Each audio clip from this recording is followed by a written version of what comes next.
So I'm here with Brian McLaren. He's speaking to me from his home today.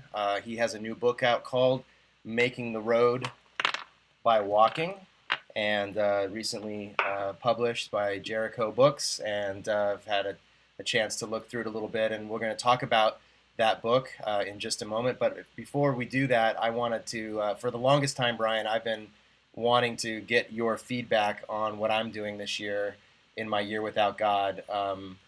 I'm not sure how those watching this, whether they realize what an influence you've been in my life and the friendship that we've had over the years.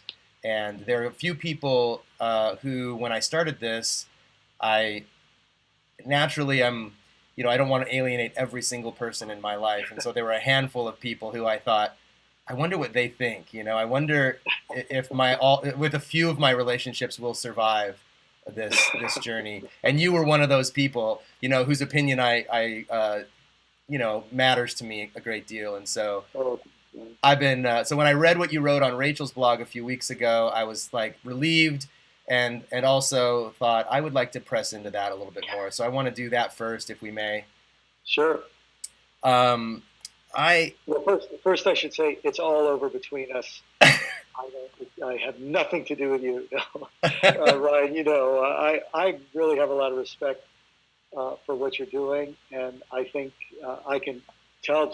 I haven't read all of your posts, but I've checked in quite often, and I can tell that you're doing this with a great spirit, great heart, and you're helping a lot of people by being honest. I think that's fantastic. Oh, thank you. I it's been more than I anticipated it being in many ways, but that part has been gratifying to me when people find the journey helpful to them. Um, so I want to start by asking you. The other day, Rachel Held Evans did a thing on her blog that she often does, where she invited you to answer questions from her readers, and so she compiled um, a few together. And uh, lucky for me, she picked one of my friends to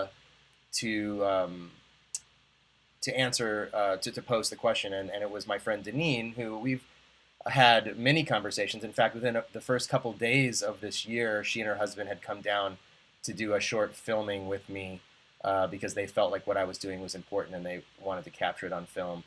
Subsequently, another filmmaker is also following me but I say that just to say they've been super supportive of what I've been doing. And that whole blog thing, I should say, Deneen's question came from a Facebook post that I just wanted to read, which, as a lot of Facebook status updates are, it was just something off the top of my head, and it generated quite a response. And I said this: I'm beginning to feel like progressive Christian theology, openness of God, process theology, radical theology, is just the slow death of God, the gradual repealing of God's power and agency to comply with our increasing understanding of the world, until, as that great theologian Joan Osborne posited, what if God was one of us?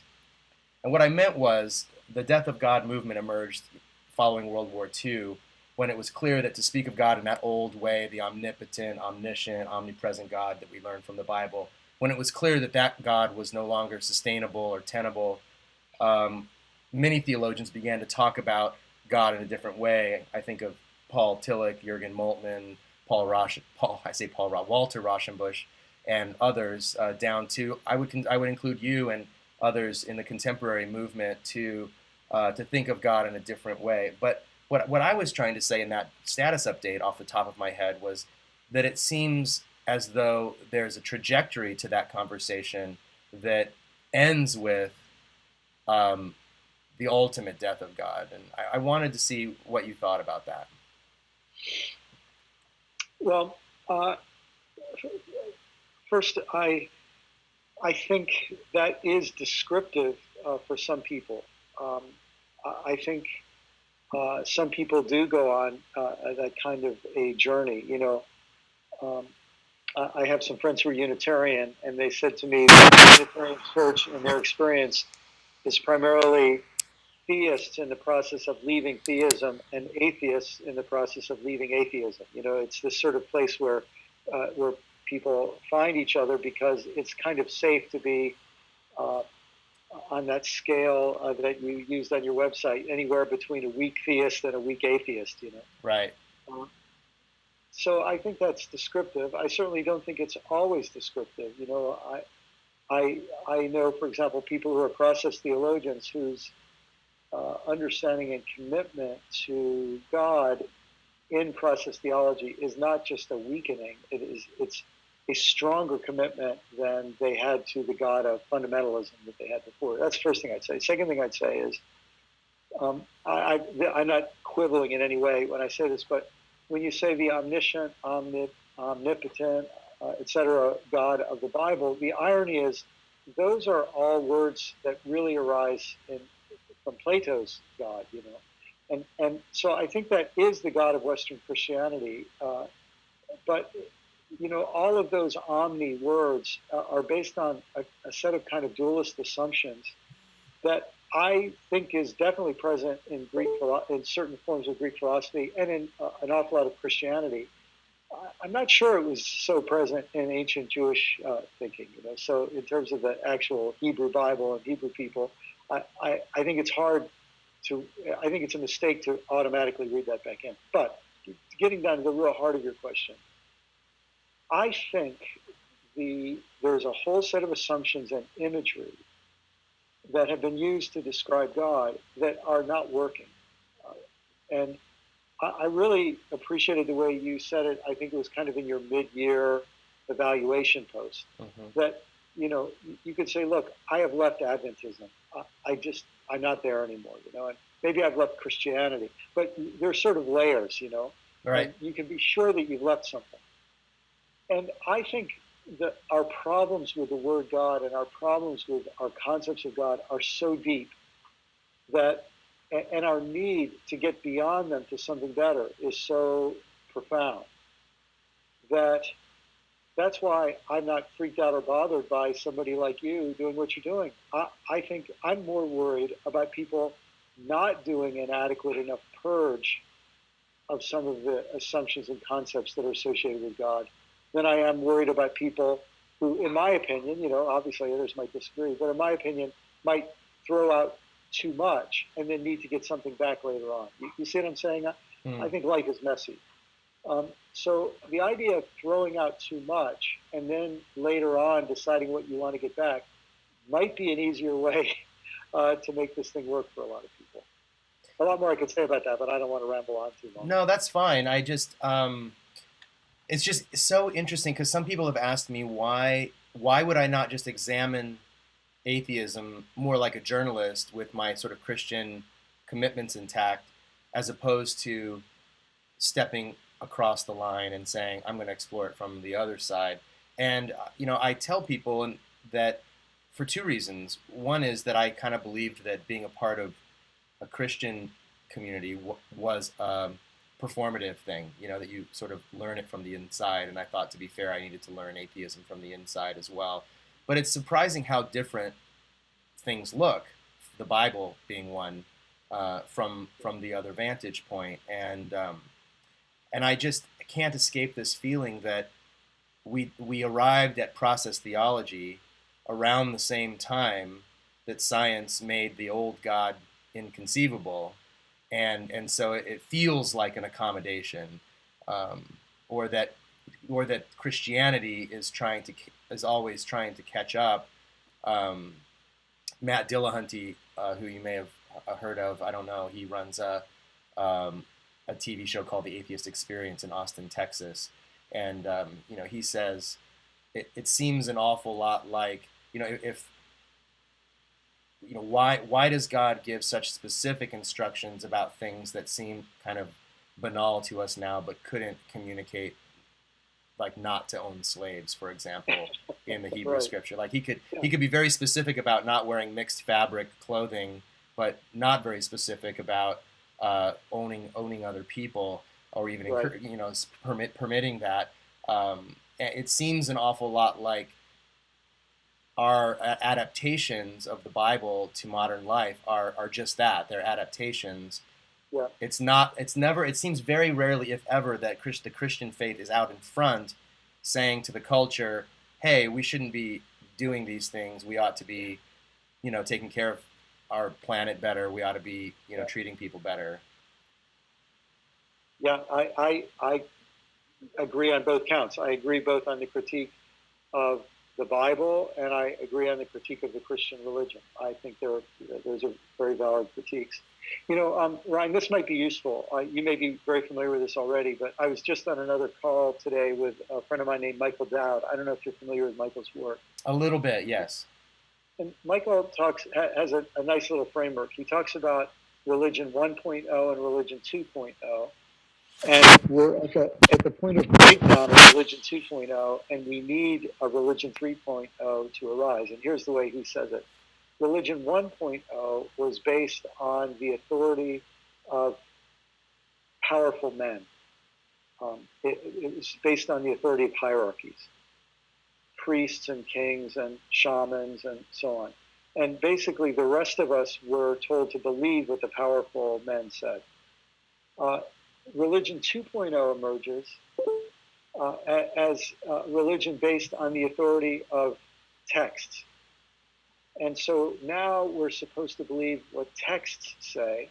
And obviously, powerful men, maybe some women nowadays, but in the past it was men, spend their time interpreting those texts. So, those first two are pretty closely related. But you can see that in a certain sense, when people are allowed to argue about texts, there's more empowerment to people. Right now, the text can be grappled with, and it remains authoritative. And this is the case with Christianity, Judaism, Islam, for sure, based on authoritative texts. But there's a sense that many forms of Hinduism similarly are based on the Bhagavad Gita, the Rig Veda, and some Buddhists would say they're based on certain texts as well. But in the last couple of hundred years, we've become critical of our texts. We've started to ask exactly the kind of question that you're asking. We just said, this doesn't make sense. And as soon as we started doing that, we started, it's kind of like you take the blinders off and you're able to see things about the texts that were there all along but you didn't see. One of them being that the text itself is full of arguments between different voices in the text. So who and what God is like, according to a passage in Leviticus, is very much what you just said. God is obsessed with what kind of, what day of the month a man and woman have sex, and, God is obsessed with a whole bunch of things like that. God doesn't seem to care much about slavery, genocide, equality for women, LGBT people. Actually, there is some concern for the environment back in Leviticus, but certainly, there would be nothing about fossil fuels because they weren't using fossil fuels. So, but then you read, another writer, another voice in the biblical text like Amos or Hosea or Isaiah, and wow, the concerns of the deity are highly different. Now, people in those religion 2.0 traditions like you and me, we never noticed those differences of the voices in the text because we were required to read the text as this one revelatory statement as if it had been dictated by God, and we weren't even allowed to notice those things. But now we're at the end of religion 2.0. And what Michael and others suggest is that what happens in religion 3.0 is that we start to let evidence actually become a revelatory, a source of authority and revelation for us. So I just have to pause and say how funny that sounds, and I love that, and I want to hear what this is about. But I only hear about evidence, in the atheist world. That's everything is about evidence. So this is good. Well, in fact, let me circle back around to that in just a minute. But all that's to say that when you start taking evidence seriously, then you realize, what? Amos was taking evidence seriously. The priests who wrote Leviticus were taking evidence seriously. But we have different evidence to deal with. Jesus was taking evidence seriously. Paul was taking evidence seriously. But they each were able to build upon the evidence of those who went before them, add new evidence, and their ideas necessarily changed. And this is where I think you and I ended up in in sects of the Christian religion that acted as if, no, that process didn't happen. A bunch of other people just had it wrong. we have it right. Mm-hmm. And that's one of the dimensions of religion 2.0 that I think, and we might say God 2.0, that's got to go. And if there's a God at all, the question that you're raising, then whatever God we're going to deal with in religion 3.0 or life 3.0 is a God that is not divorced from the evidence of experience. So, and if I don't in any way want to critique what you're doing, but I think you're sincerely interested in my sort of pushback, Yes. or not pushback even, but my challenge, and I welcome your challenges to me. But so I feel that the kinds of things that you're grappling with are really, really valid and good things to help dispense with God 2.0 and God 1.0. For example, to bring up the existence of suffering in the world is a very good way to dispense with gratuitous pain and death and so on. Very good way to dispense with a certain kind of omniscient, omnipotent deity. But what I would hate to see you, and what I think a lot of atheists who I talk to tend to do, is they freeze the definition of God, and they don't, which a lot of religious people do. So you can't blame the atheists for doing it. But they freeze the definition of God and then poke holes in that definition, whereas if a religious community is truly a living tradition, then part of the tradition is to welcome people poking holes in that vision of God, because our assumption is that as we gain more evidence, more experience, more insight, building on all that's come before us, our ideas and visions will change. A lot more I could say about that. Yeah. No, I think that's helpful. I think my response would be that I'm struggling to find, what use the Bible then is at all. I mean, Yeah. the Bible makes the most sense to me when I consider that it is not a divinely inspired, but rather a human document written by people who were trying to make sense out of the mysteries of their world, as other people were too, but then had a kind of, they attributed to gods, and in the case of the Hebrews, a single God, the things that they didn't understand, or their best aspirations, or maybe sometimes their worst aspirations for others in the world. So would you agree then that the Bible is not inspired the way that most Christians would understand that word? I mean, inspiring maybe in places, but not like a divine sort of holy book? Yeah, so that definition of the word inspired that you and I inherited, it definitely is a religion 2.0 definition. It's what you need in a modernist world where people live by constitutions rather than kings. I mean, this shift in the religious world is perfectly paralleled by the shift in the political world. We went from divine right of kings to something like a divinely inspired constitution. I mean, isn't it interesting when you hear guys on Fox News, praising the Constitution as if it dropped out of heaven? Right. So same kind of textual literalism. Yeah. So I think that's I think the Bible, it becomes a lot more interesting and beautiful and worthwhile when we stop forcing it into that, in my mind, understandable but increasingly untenable set of assumptions. The way I said it in one of my books, New Kind of Christianity, is that most of us read the Bible as if it were an inspired constitution. Mm-hmm. My suggestion is we put it in another, more honest category, and that's the category of a library. So, for example, if you go to a medical library is going to contain, it's going to be the repository of books about medicine. And the medical library will keep the old books about medicine that are no longer respected, because people need to understand the history of the development of medicine.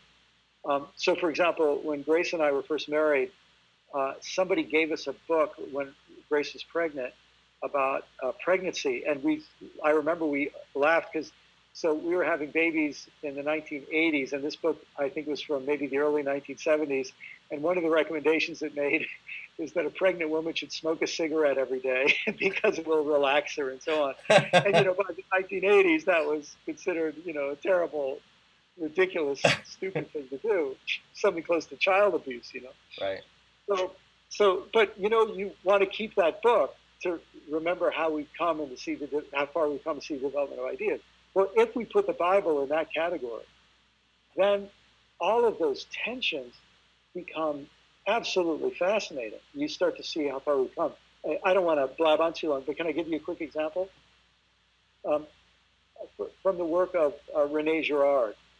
René Girard points out how in the Bible we see the vestiges of human sacrifice in the story of Abraham and Isaac, that progressing to animal sacrifice, and then this remarkable jump forward when a prophet like Hosea says that God is saying God desires mercy and not sacrifice. It's funny with the way I was taught to read the Bible. Every time I read that verse, I read God desires sacrifice, but also mercy. Right. But it's interesting. Hosea makes a much more daring and unorthodox, and you might say heretical claim as far as the priests are concerned. And then Girard points out that when Jesus comes along, there's only one time he uses this construction in the Gospels. Go and learn what this means.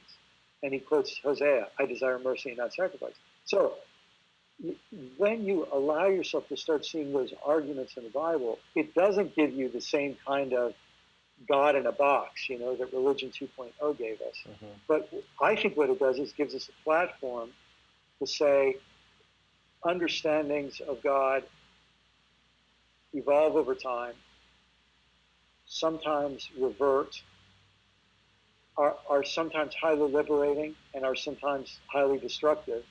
And so here we are in the middle of that process too. Yeah.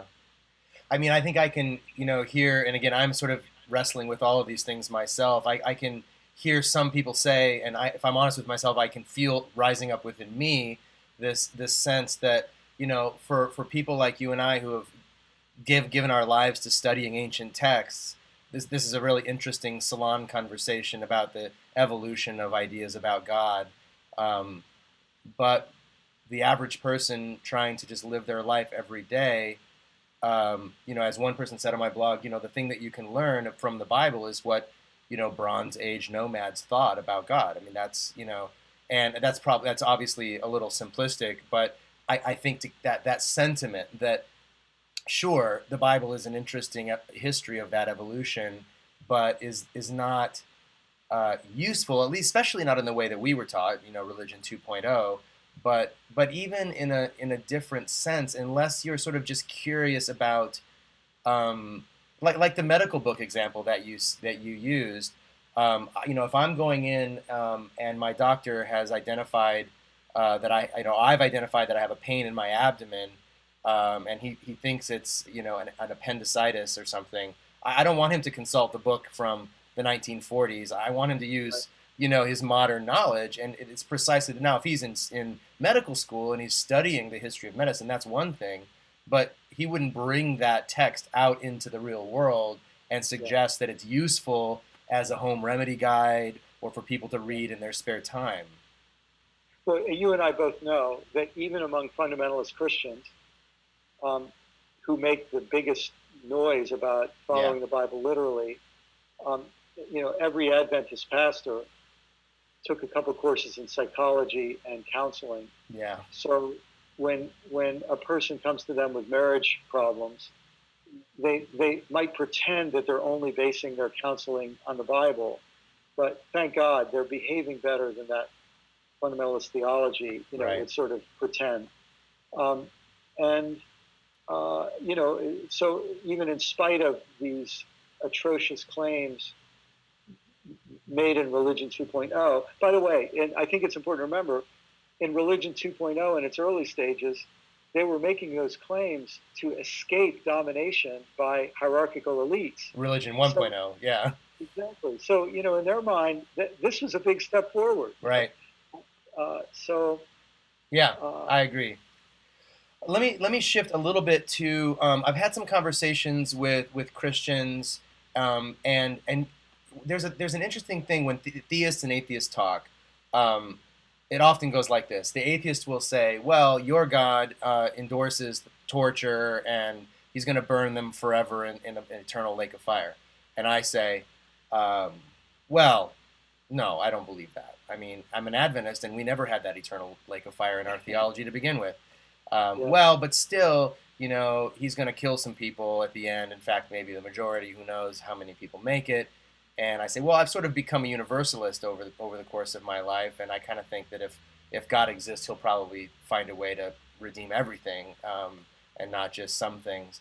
And I just keep and they say, well, but in order to accomplish that, he had to murder his son, to pay a blood sacrifice price, because God needed a pound of flesh in order to manage this. And I say, well, no, I really don't have that idea about the atonement. I really feel like atonement is more about Jesus coming as an example, to quote again Rene Girard, or not to quote, but to refer to his idea of Jesus being the end of that type of repetitive cyclical violence, to be the sacrifice to end all sacrifices like that, not by God, but by the systems of power of the world. Well, at some point, the person is going to say, well, then why are you calling it Christianity then? Because you've just basically said all the important things, like Jesus died to save us from our sins, and all of the things that are found in the Apostles' Creed, that Jesus was born of a virgin, that he's returning literally to the earth, all these things. Like, you don't believe any of those things, so you're not really a Christian anymore. Where's the line, or well, line's a bad word, but metaphor probably, but where do you cross from being a Christian into something else? Yeah. Well, and as you know, and as you know about me, people can easily find themselves being asked that question from both sides, right? So exactly. Yeah. I'm sure you get that regularly from the Christians. Yeah. Maybe I can make it. Well, first of all, I mean, at the end of the day, Ryan, I don't really care what someone calls me. If they want to think of me as a Christian, that's great. If they don't want to, that's fine. I'm not. I am what I am by the grace of God. I don't have a big dog in that hunt, I guess is the cliche. But let's use the example of medicine. We could say in the history of medicine, people used to apply leeches to the head for a headache, and people used to perform frontal lobotomies to deal with psychiatric disorders. And we could go back and find all of these things. People used to whatever, mm-hmm. and that was medicine. And if somebody in those days who knew what we know now would say this is a ridiculous excuse for medicine, well, all you could say is this is the best we know how to do at this point. And what's, I think, highly problematic in our religious communities, and I don't think it's always as bad as it is right now, but I think it's particularly bad right now, is that almost all of our loud voices with a platform are advocating a kind of leech and lobotomy style religion. But that really was medicine. In the 1800s, early 1900s, it really was medicine.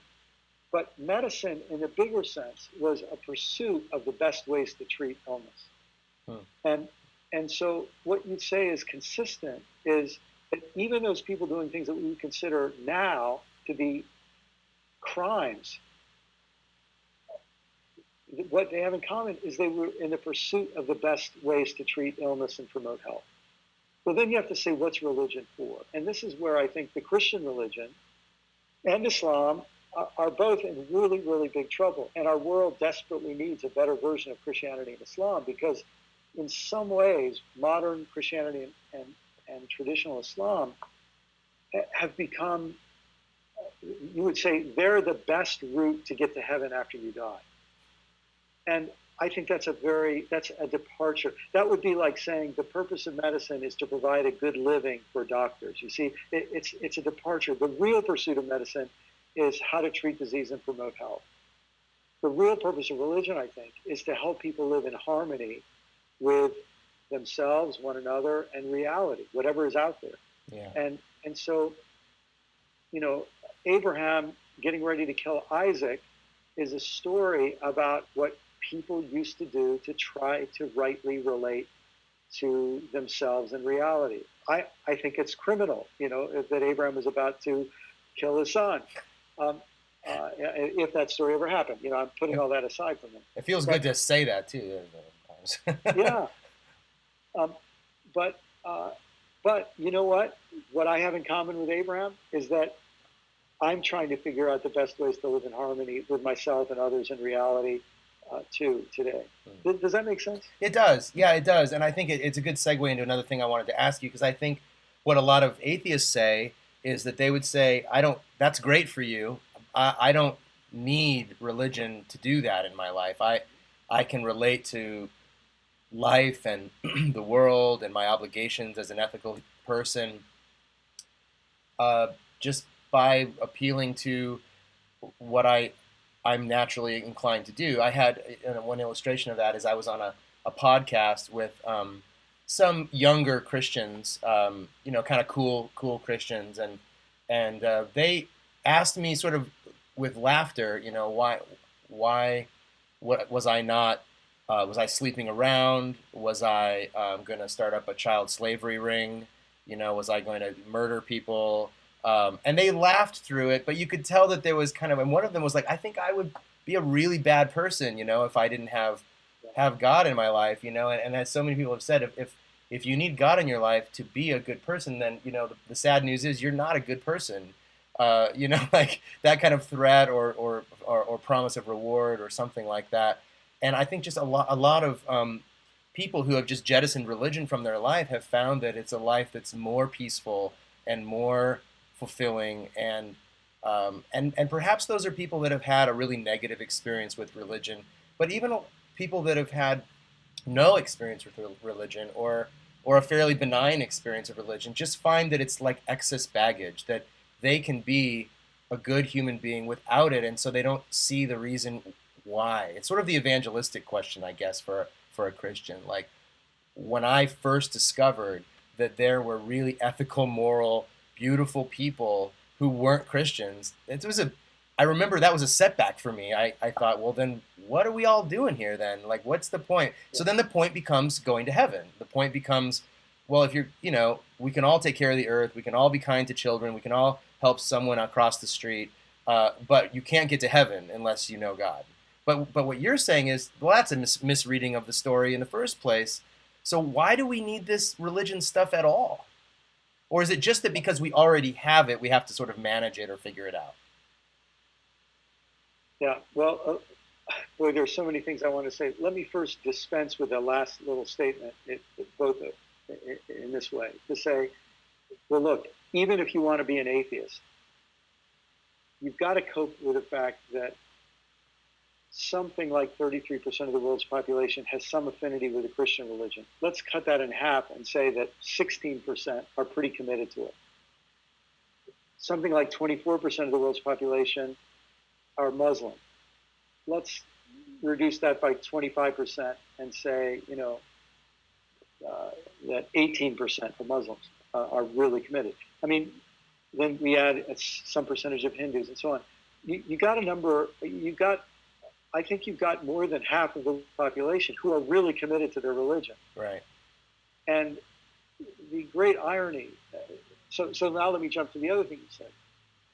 And again, I'm not trying to criticize Ryan, because I think that a turn to atheism is a very necessary thing when the version of theism that people have threatens to destroy the planet. I mean, the fact is that religious people are the most likely people to kill other people with bombs and guns. And that once they start doing it, using God makes it easier to pull the trigger and drop a bigger bomb. Right. Not only that, but religious people, because of many of them, because of their obsession with heaven and escaping this earth, and because, in my mind, idiotic and suicidal ideas about the end times that are very popular in Adventism and in my dispensationalist background. Right. they're very quick to say, oh, the Earth's going to be destroyed anyway. Why worry about the climate? Why worry about the oceans? Why worry about extinction of species? Why worry about fossil fuels? So when you have that sense, you can see why I'm very sympathetic with evangelical atheists who want to bring people out of the bad news that they're living in to better news, right? Right. But here's the problem. The person who says, I can be a good person without religion, maybe you can. But if you say, we have to bring about a planetary shift in people's values so that they stop hating their enemies and wanting to destroy them. We have to bring about a planetary shift in people's values so that they don't think that consumption is the purpose of life, but that protection and production and generativity that there's a whole different set of values that are more important than consumption. If you want to bring about those kinds of changes, leaving individuals to their own self-interest, as currently understood and defined, isn't going to work. And so then you say, well, on what basis are we going to try to get people to change? And as soon as you try to offer an interpretation of evidence that leads to values, that leads to a way of life, you're doing something very much like religion. And if you point to any kind of transcendent value, if the longer you work with it, the more it's going to sound like something transcendent. It's going to sound more and more like the G word, whether or not you want to use it. And in fact, if you really believe that that's a true good, it starts looking a lot like religion again. And what's fascinating to me is, just as you said, there are really good people outside of my religion or your religion. When you start looking at the best people, in my experience, in each religion, they are pointing towards something very, very similar very often in this deeper sense of story and solidarity that we have to live by. So all that's to say that I'm very sympathetic with the critique of religion. I think it's not working. Yeah. But I just think the idea that if we just get rid of it and let everybody do what he or she wants to do, I know a lot of libertarians who believe that will lead to a very good world. Yeah, I'm pressing you, and I'm kind of giving you some things that I'm learning, and I appreciate your answers, because I think one of the things that one of the blog posts that's been half written on my computer and the other half has been floating in my head for 6 months, which I've referred to on podcasts repeatedly, and I just need to write the damn thing, is this question about salvation, and the traditions that we were raised in have a very specific understanding. When they hear the word salvation, they think God's going to save us and we're going to go to heaven. But I'm talking about how we're going to survive on this planet more than 2 or 3 more generations, that kind of salvation. And so there are a few alternatives for, and I can count 3 basically, and maybe there's a 4th one, alternatives for how we get to a better world for all of us. One is through religion. That's a classic argument, that through religion, through religious community, we'll be better people. The other one is through markets, that the markets will create prosperity for everyone, and that we'll all rise when the river rises. All the boats will rise, and that we'll all be ushered into this beautiful world where everybody's happy. Well, that we've had a bit of time to test that, and the evidence is in. It seems to me that's not going to benefit everyone. The other possibility, the third one that I can think of, is technology in its various forms, whether it's medical technology, various other forms of technological advancement, that we will find a way to save ourselves through technology. And there are, of course, plenty of critiques out there about that and the potential dangers of technology run amok and that sort of thing. So I'm with you. Like, I don't know what else. Like, what's the 4th one? Like, what's the other thing? And the way I've been saying it is, how will we form communities of resistance And that's, to me, the pressing question. Whether God exists or not, whether you want to have a salon conversation about God and the history of religion and blah, blah, blah, matters much less to me than how we manage to form communities of resistance. And when I think about that, I just don't think that the Muslims and the Christians and the Jews are doing a very good job of it either. There are pockets, as you know, and as I know, you and I have tried to foster and continue to foster those pockets of resistance. But I think you're right. It isn't enough to say, well, we'll just end all of this religion thing, as if that were even possible, as you pointed out. But even if it were, I don't know that that's going to take us into a sort of a promised land. Yeah, I mean, this is where I used to work in a secular university where probably I haven't been in a place since then in my life where any talk of God or religion of any sort was, not present. It was less present. And the thing I can tell you is that inter-office politics among people with PhDs and backstabbing and cheating with each other's spouses and petty grudges and you know what I'm saying? All that stuff was there, right? And it wasn't like being very, very smart and skeptical and critical in your thinking empowered people to live a better life as individuals or as a community. This is where I think we have a huge challenge, and this is where again I think the work that people do, like maybe here would be a way to say it. If we could help a whole lot of people who are currently the worst kind of believers to doubt all that, throw it away, right. And maybe they'd all declare themselves atheists, or agnostics or something the next day. Then if the day after that we said, let's get together and let's talk about what we're going to do about the mess we're in, how are we supposed to live and why? The funny thing is, that's going to start to feel like a religious community the day that happens. And I think Alain de Botton is suggesting that kind of thing, religion 2 or atheism 2.0. It's interesting that you're using this, or that Dowd is using this 2.0, 3.0 thing. I mean, I think Alain de Botton is talking about atheism 2.0, where we have to learn from the best impulses of religion and try to, because he too sees this void, that needs to be considered and thought about. And, the Sunday Assembly movement, I mean, I don't know if you've been to one, but it is remarkably, it reminds me more of church than my own church, if that makes sense. It's very like being at a sort of a small Willow Creek, kind of a very, very evangelical. And meeting a great need, people who just, because I think there's a lot of people who want to be religious in the sense of that you're describing, to seek the best way to live in the world with others, that aliveness that you write about in your new book, that the purpose of religion is to seek aliveness and to pursue that. And when I'm at Sunday Assembly, I see that. It's just that they can't manage any longer the notion that there is a transcendent supernatural being out there in some way involved. I mean, they've given up the idea that God is doing stuff in the world because they just frankly don't see God doing anything in the world.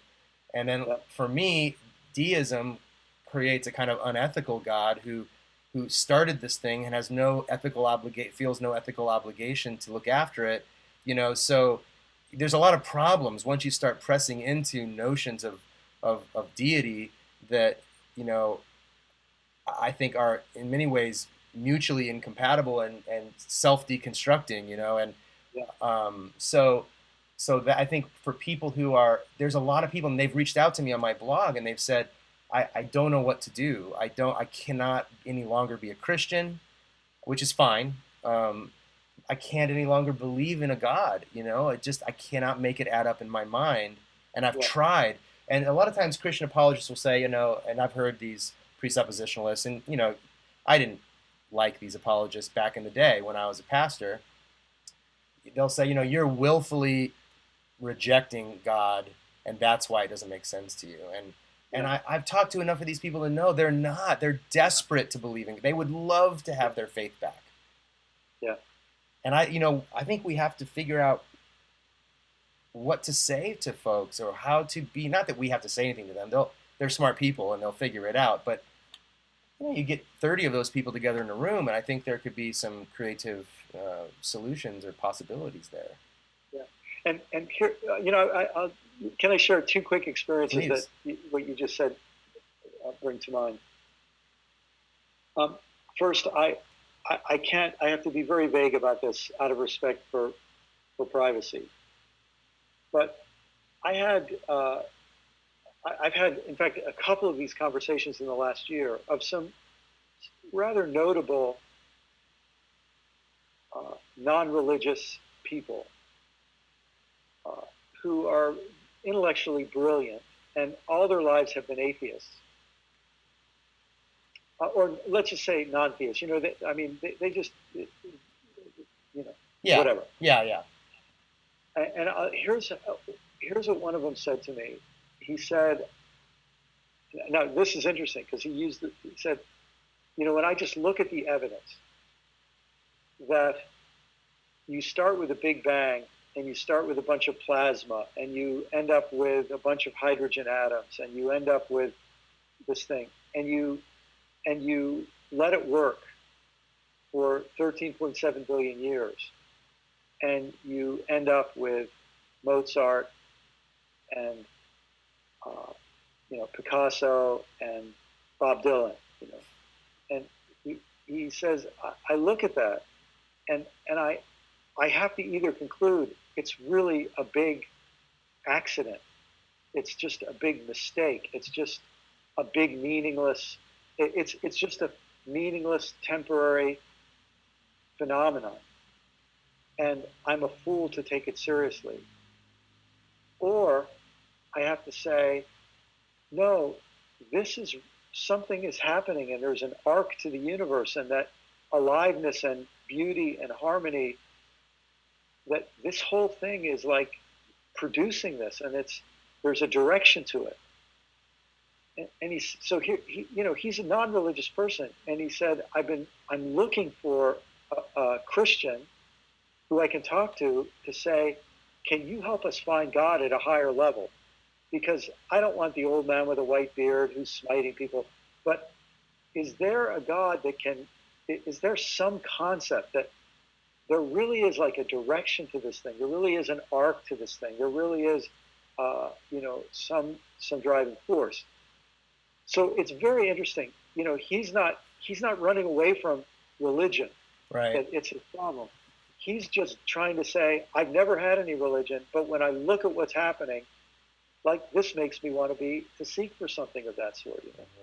And it's precious hard to find a religious person I can talk to about it. I can believe that. Pardon me? I can believe that it's hard to find. And he said it's precious hard to find a non-religious person to talk to about this because, they tend to look at me like, what are you, changing tribes or something, Right. So that's one. And then I was in a very liberal Protestant church. This is a couple of years ago. And this was one of those churches that was very sure of what they didn't believe. And beyond that, they like organ music, And it's a little hard to figure out. They all have connections to this building and this denomination, so they keep showing up. But it's a historical society. Really, what's that? It's a historical society. Yeah, a little bit. Yeah, that's right. And so we're having this conversation, and a friend of mine is there who's a wonderful musician. And I made some comment like this. I said, well, everybody here is really sure what they don't believe. And you're sure they were bringing up the Nicene Creed. I don't even know what that means. I don't have any idea. Why should I have to say the Nicene Creed, which is part of their denomination's order of worship? So my musician friend interrupts, comes up front, she says, I have an idea.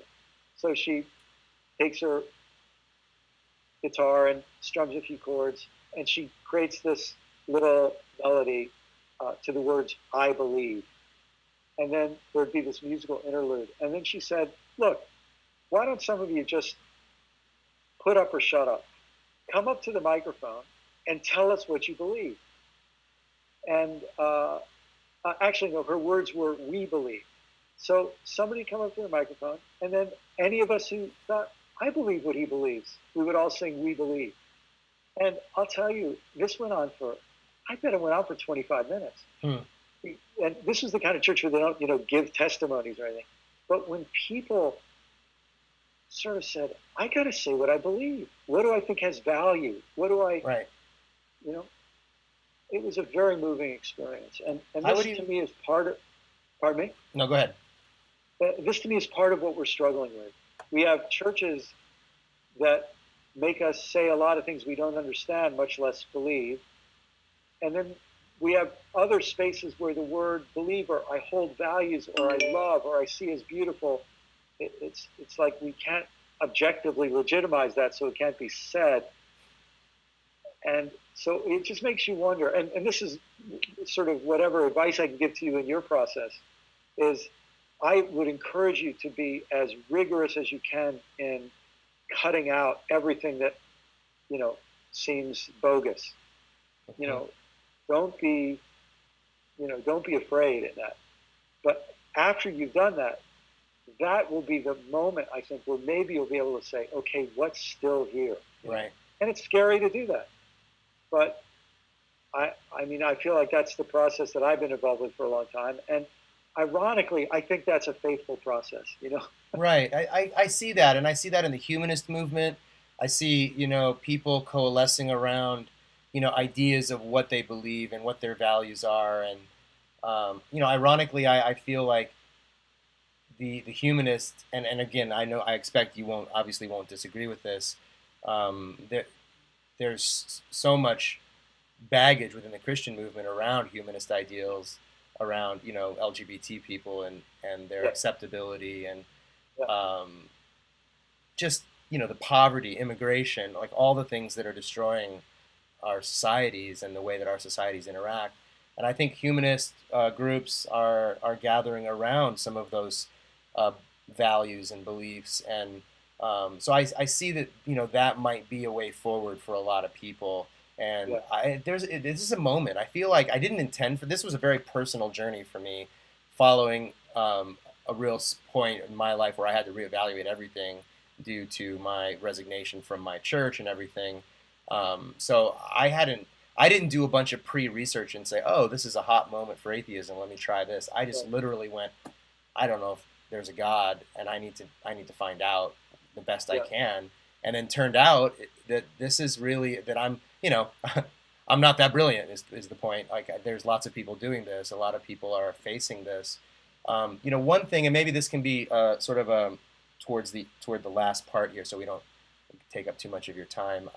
You said something in the illustration or the story that you told about the secular person who's asking questions about religion or God, not religion as much as God, and he made this observation, which is that he has to either decide that there's meaning or there's not meaning, that it's either meaningless or meaningful, the existence. And this is an interesting debate within atheist and theist conversations that Christians often say, and it's interesting to hear it from a secular person, that without God, none of this has meaning. We're just an accident of nature, and that once we die, it's over, and then eventually the sun will go supernova, and it'll all be over, and that'll be it. Therefore, there has to be, or there seems a longing to identify some transcendent source of meaning. And I feel like atheists get pretty defensive about that, like that they're living meaningless lives because Nietzsche was a nihilist and an atheist, and that therefore all atheists are nihilists. And what I often hear atheists saying is, we don't find meaning, we make meaning. Like we make meaning together, just the way we make music and the way we make art. Art didn't exist somewhere and then we found it.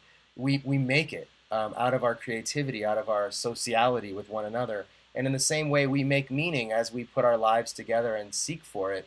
And that the idea that we could find meaning outside of ourselves, in just as believing that we're going to heaven later disempowers us from being responsible stewards of the planet now, this idea that meaning is to be found out there somewhere in some way cuts off the process of us simply getting down to business and making meaning out of the precious, very momentary existence that we have now. And I had that experience myself on day 3 or 4. I thought, wow, I'm mentally trying to move into this space where like this is all we've got.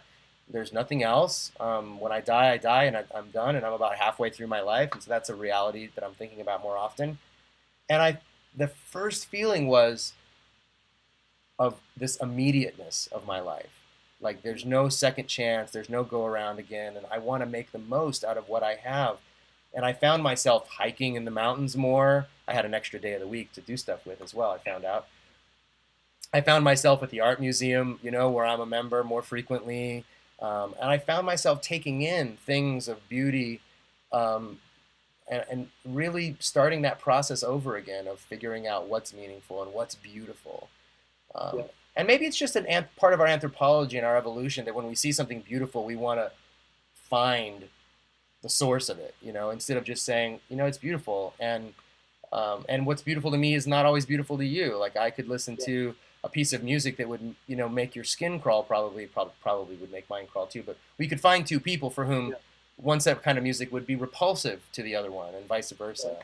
So I don't know, it's this kind of subjectivity that it feels like the question of God and the question of transcendence is like beauty in many ways, and it feels like pure subjectivity to me. Yeah. I've been rambling now.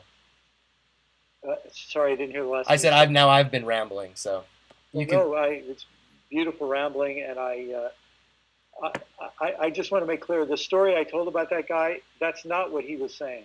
I just don't want to misrepresent him. Sure.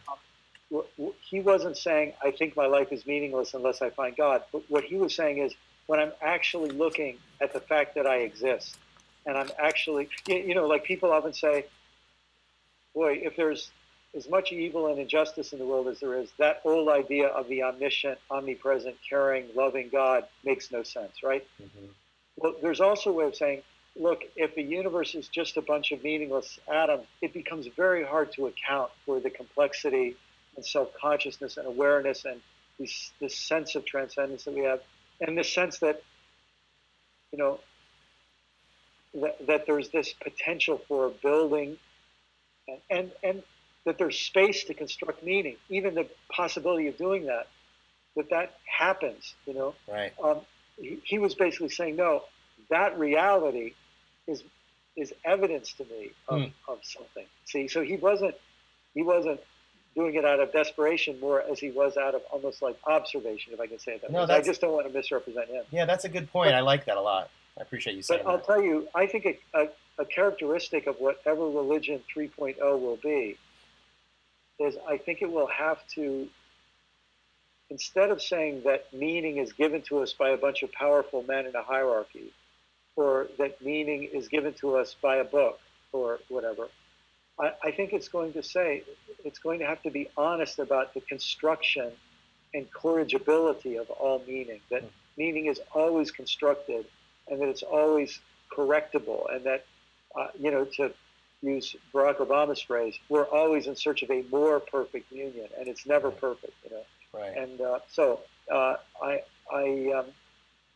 I think that sense of quest is a beautiful thing, and when religion loses that and becomes this sort of steamroller to impose its interpretation of things on everybody, it's become an enemy of aliveness.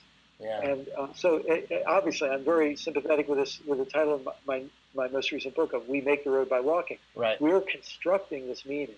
And Ryan, I know some people accused you or made snarky comments to you about your process here. But I know you well enough, and I've just, in seeing what you've been writing, I mean, look, all of us have mixed motives for everything we do, so I'm not trying to be naive about that. But I can sense this is part of your quest, and in a very, to me, not ironic at all, but a beautiful way, you're even being a pastor in this process because you're being transparent, you're creating space for others to interact. I can't help myself. I can't help myself in this process. I made that observation internally, like in the second week, I was like, man, I'm getting all these emails. I'm busier than I was when I was a pastor. The only thing is I don't get a paycheck anymore. I should have found a way to do this more carefully. But no, I really appreciate what you're saying. I think, the other component that dawns on me, and as I'm reading your book, and just for those that are watching that are wondering about the book, it's constructed in 52 chapters, little 4 to 5 page chapters per, like, one a week for study groups, church groups, humanist groups, maybe even. Um, Yeah.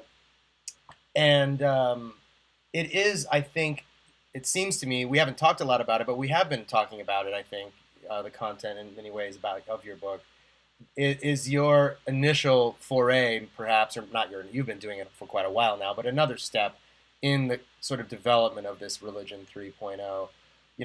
My concern is that, or my thought at this juncture is that anyone who's interested in building religion 3.0, and at this point I'm not sure I am, but Yeah. anyone who is interested in that needs to brace for some rough roads ahead. I mean, because while that's being born, I think religion 2.0 is doubling down big time, and not, like, really digging in their claws not to let go. And I think you can even see evidence among politicians who are supposedly religious that they're even trying to take it back to religion 1.0, where authoritative voices and people and men, let's just say it, are the ones dictating what people can do with their bodies, what people can do with their relationships, and it isn't even about the text anymore. They're going beyond the text to say, like, we're going to tell you what this means. And so I think there's going to be I don't know if you agree with that or not, but it feels to me like there's going to be this polarization. There always is. I think there always is. And here's the interesting thing. And I don't want to put words in your mouth, but I think I can say people like you and me believe that we're better off in religion 2.0 than 1.0. Yeah. And we're better off moving beyond religion 2.0. And if you want to call it way of life 1.0, way of life 2.0, sure, we're better off moving on. In that way, we're expressing our faith that there is an arc or a direction or a way or a path that is the right way, and going back is foolish and unhealthy and wrong and suicidal. Well, again, see, whatever language we want to use to it, it's interesting, isn't it, that we're back in that kind of language again. And that, to me, is the part of our tradition. We've been damaged by a lot of the very hurtful parts of our tradition. But that sense that there is a way, that's like the practice of medicine. We're looking for the right way. Right. We might argue about what it is, but looking for it is our tradition.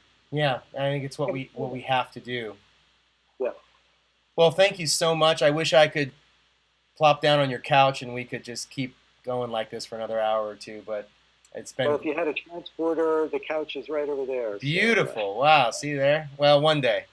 I appreciate you taking the time, and I know, like, and just, for the record too, I didn't tell you what I was going to talk to you about. So, this is, there are a lot of intense things on the line. I didn't realize how much of a third rail atheism is until I really got into it. And so, thanks for just being honest and sharing with me and with all of us your thoughts. And I'm sure there will be a lively conversation online about what we've said here. I'm sure there will be. We'll keep up the good work, my friend, and I hope our paths will cross in person sometime. Thank you. You too. Have a good night. Good night.